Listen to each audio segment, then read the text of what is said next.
I'm Aria. I hope you're all having a good day. So today's speed build is of a lovely little 2-bedroom family cottage, or at least it used to be. so uh, mm, this is what I have been affectionately referring to as a trash house.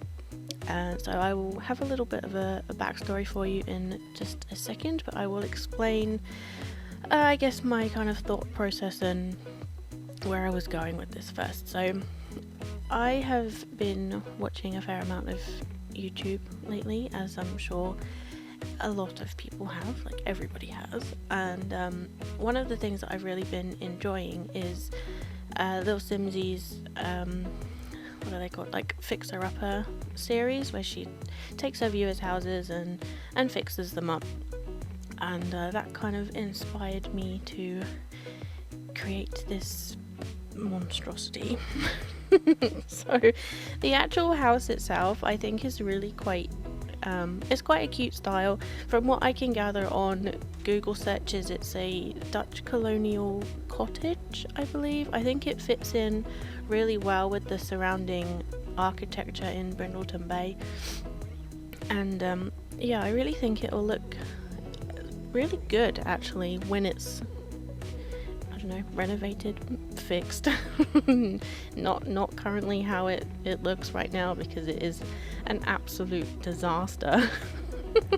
But you know, that was my intention, that was where I was going. So the kind of backstory that I had in mind for this is the story of a detective called Basil Baker. So he was investigating the death of a local fisherman in Brindleton Bay when he decided that it was about time that he moved his family closer to work, closer to the investigation. However, as the sole breadwinner of the family, the sole earner, this was all he could afford, unfortunately. With the little money that he has, this is what he got. And you know, his wife, Olive Baker, she wasn't particularly happy. You know, they have a toddler called Chip, and yeah, they weren't too happy, and they demanded, quite rightly so, that this fixer-upper be renovated. So Olive has taken it upon herself to go out and get a job, despite being, you know, a stay-at-home mum. She's got a small child.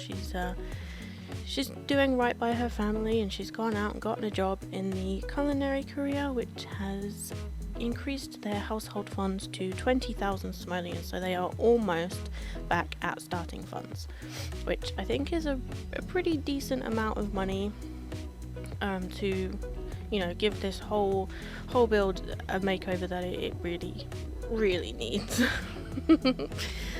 So the idea that I had with most of these things is kind of backwards in the way that the game works. So what I kind of wish was a feature was the cracks and the holes in the walls and things that came with vampires.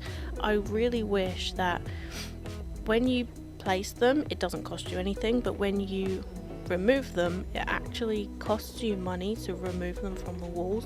So you are, you know, you are actually fixing the house. You are spending money to fix the house up. So you know, I think 20,000 plus what the build costs, which is around 24,000. You know, I think that gives you a really decent amount of money to really put into this and to really fix it and make it a really nice home. So I don't think it looks too bad at the moment. It's a 2-bedroom house. There's a master bedroom with an ensuite downstairs, and then a smaller bedroom and another bathroom upstairs, but you can probably make this either a 3-bedroom or a bedroom downstairs with a nursery, and then a bedroom upstairs and a bathroom. Or you could probably turn the bathroom upstairs into another bedroom. There's quite a lot of potential, I think, with this. There's not much room for like a garden area, but you know, you're right on the beach, so you probably don't need that much anyway.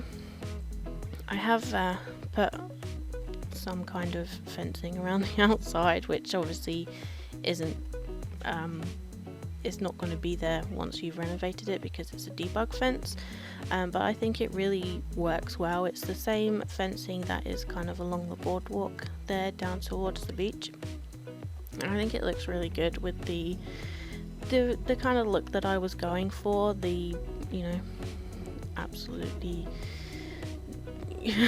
I don't even know how to describe it. It's just an absolute catastrophe.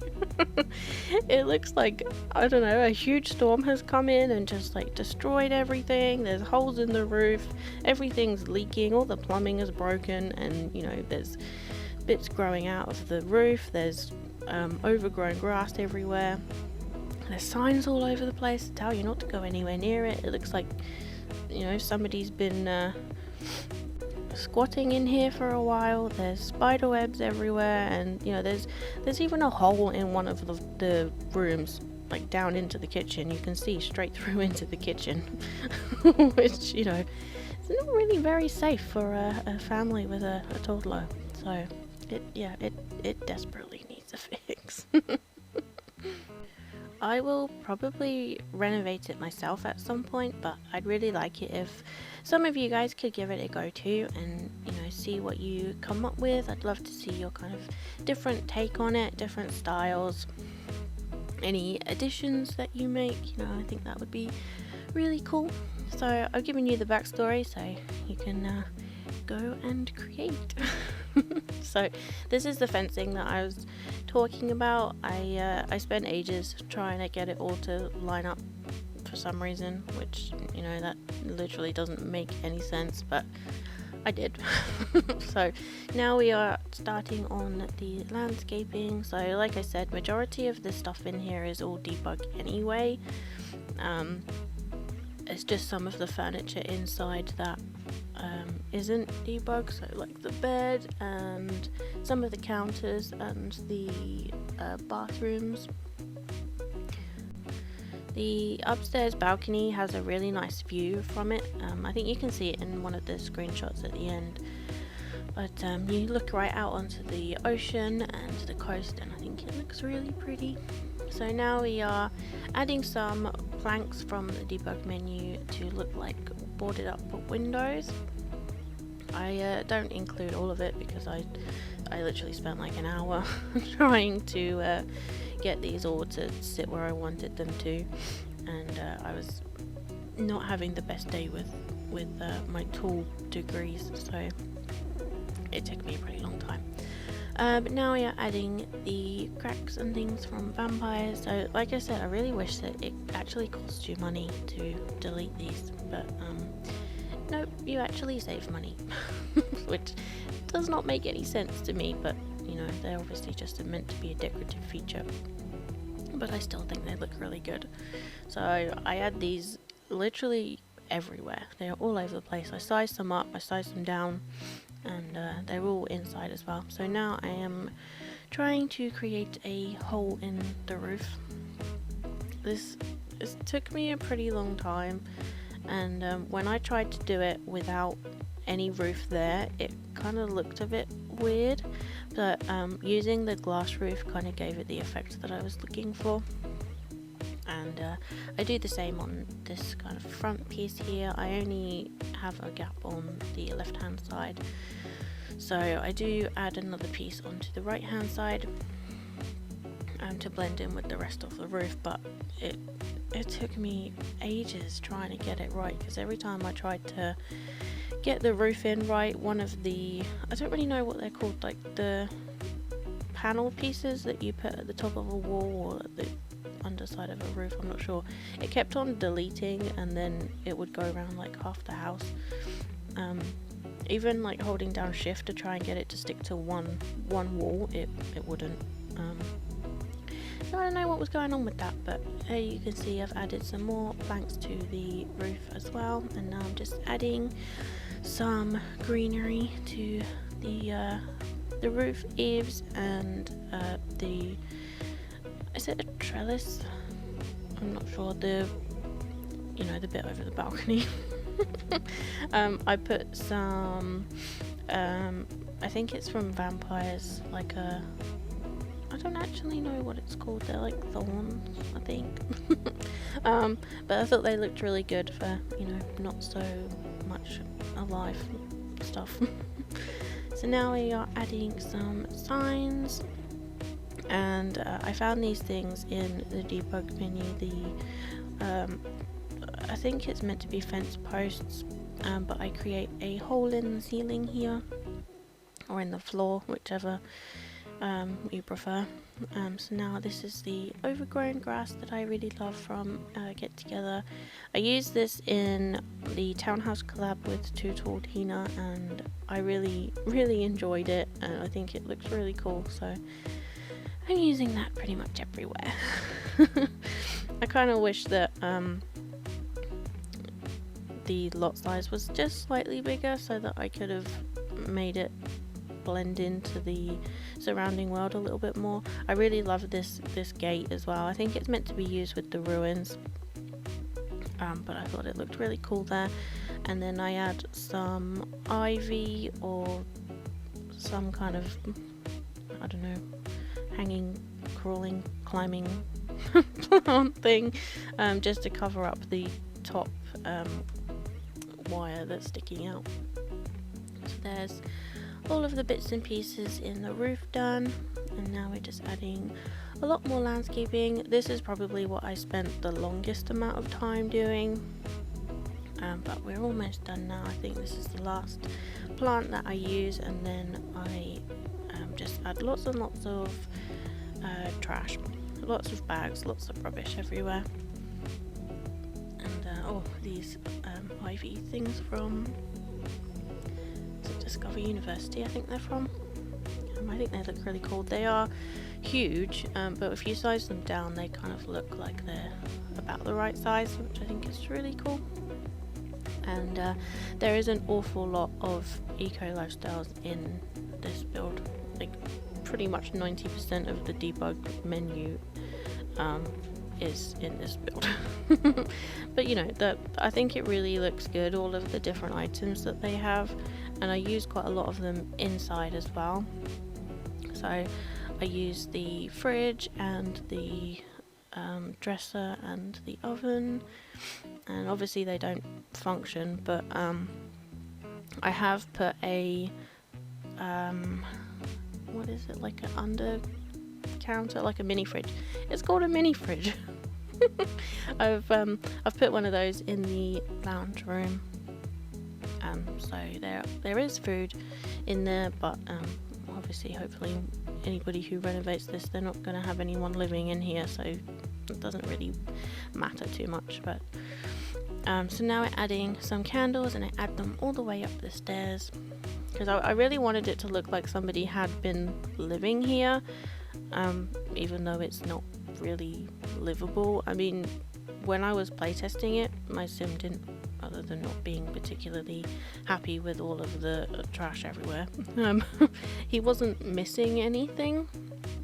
He had, you know, he's got a bath that works, he's got a sink, he's got a toilet, he's got a bed and a fridge, so, and he's got somewhere to sit, so he wasn't, you know, he wasn't complaining too much. So now I'm just adding one of those fence pieces to look like I don't know what it's called, like the stair railings, and I think that looks really good, like it's just, you know, falling down. I also really like what I've done with the front door. You can see where it's like on an angle where it looks like it's open. I've done that on the balcony upstairs too. I was going to do it on the back door, but then when I found that like gate thing, I thought that looked a lot better, so I've just, you know, looks like it's just been chained up. So lots more greenery on the outside. And terrain paint, I don't really do much. I guess I just kind of put a little bit of a pathway around to the side and cover the rest of it in like that soil, just to kind of, I don't really know what to do because there's so much overgrown plant everywhere that you wouldn't be able to see it anyway, so I just kind of wanted to create like a shadow underneath it. So this is the gazebo area I was talking about.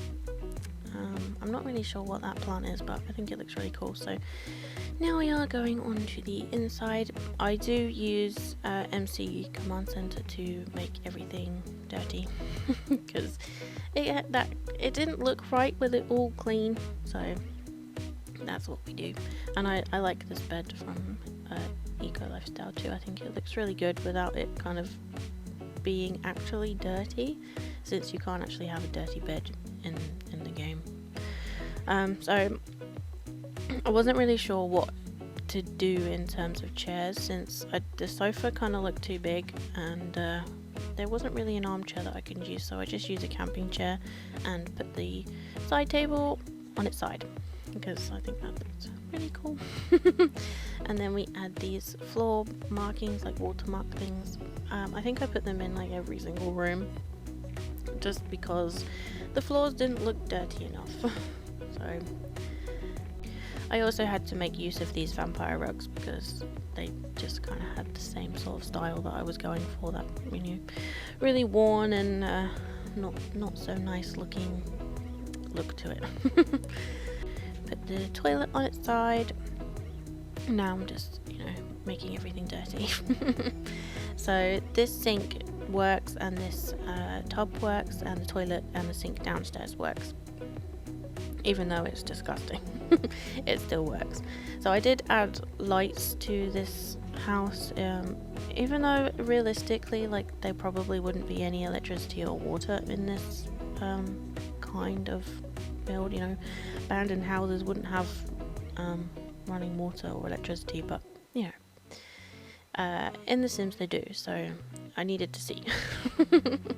So I'm just adding lots of trash everywhere. I really like this table. I thought it looked really cool, and the chairs look quite old, and I think they match the rest of the kitchen really well. So I just add one on its side, and then I add a clock in here. To be honest, that was just more to fill the space. So now we are on to adding all of the cracks and the marks and the holes in the walls everywhere. And once I've finished doing that, I then go and add some, I guess, like proper holes in the walls. I used half walls and a item from City Living to create, like, I'm not really sure what you call it. I guess just holes in the wall.